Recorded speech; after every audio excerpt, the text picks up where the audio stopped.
El Grupo Social 11 ha alcanzado cifras de récord en 2018.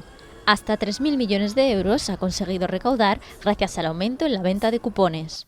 Datos que avalan un crecimiento en positivo de la entidad, que sigue luchando por dar una oportunidad laboral a muchas personas. Hemos sido capaces de crear en el Grupo Social 11 más de 11.000 puestos de trabajo. Y lo más importante de todo es que la gran mayoría son puestos de trabajo para personas con discapacidad. De esos 11.000, 673 se han creado en Aragón. El total invertido en acción social ha sido de 1.600.000, con lo que se ha podido, por ejemplo, entregar 27 perros guía más en la comunidad.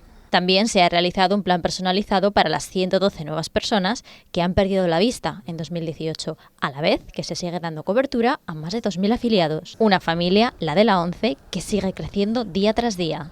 Es el caso de Julián, que con 6 años a sus espaldas como vendedor de lotería, regenta desde hace año y medio el kiosco de Don Jaime con la Plaza del Pilar.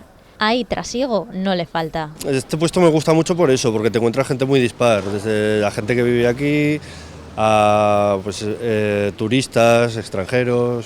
Es un poco complicado entenderte con los idiomas y tal, pero bueno, bien. Es que estoy muy contento, nos tratan bastante bien, tal como está la cosa, pues es un trabajo que está bien remunerado, el trabajo en sí pues tampoco es excesivamente duro. Ahora el objetivo de la 11 es afianzar el concepto I+I+I, es decir, igualdad, inclusión e innovación.